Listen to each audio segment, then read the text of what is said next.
এয়া অৰুণাচল প্ৰদেশৰ নাগ মন্দিৰ।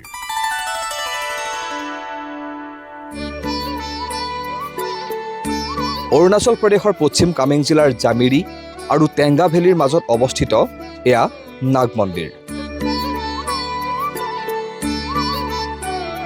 যি নাগ মন্দিৰলৈ বছৰৰ প্ৰতিটো মাহতেই ভক্তৰ সোঁত বয়।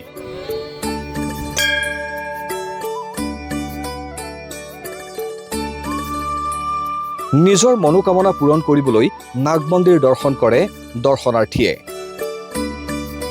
প্ৰবাদ অনুসৰি 1962 চনৰ চীন ভাৰত যুদ্ধৰ পাছত 1964 চনত অৰুণাচল প্ৰদেশৰ এই অংশেৰে বাট পথৰ বিকাশ ঘটোৱাৰ বাবে পাহাৰ কাটি ৰাস্তা বনোৱা হৈছিল আৰু সেই সময়ত এডাল সাপ মাৰিছিল ৰাস্তা নিৰ্মাণত জড়িত শ্ৰমিকসকলে।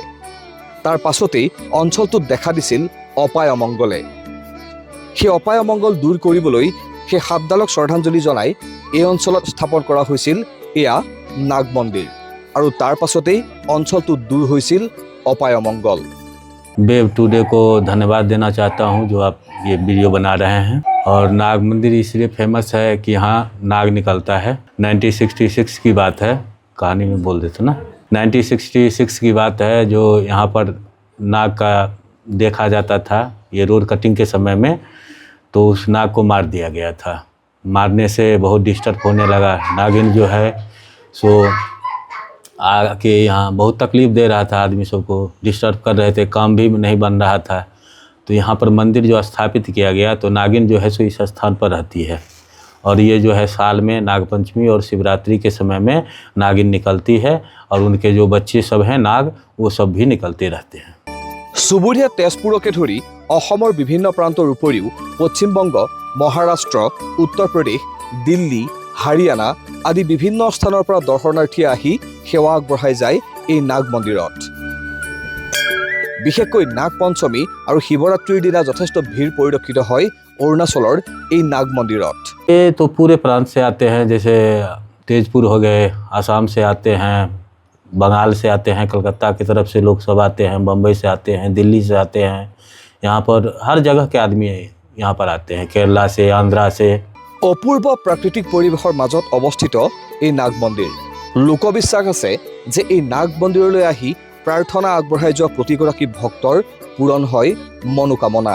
यहाँ पर जो है सो नाग का बहुत बड़ा कृपा है। जो भी आदमी आते हैं उनकी मनोकामना पूर्ण होती है। जैसे मनोकामना पूर्ण होने के बाद फिर वापस वो आते हैं, जो भी उनको पूजा पाठ करना है वो पूजा पाठ करते हैं, सभी की इच्छा मनोकामना पूर्ण करते हैं नाग बाबा।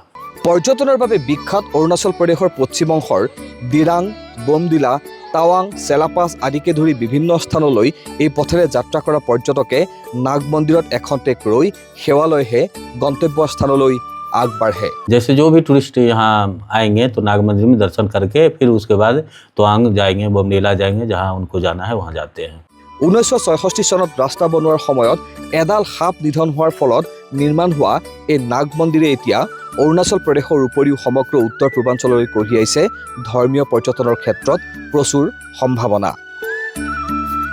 Bureau' report, the web today.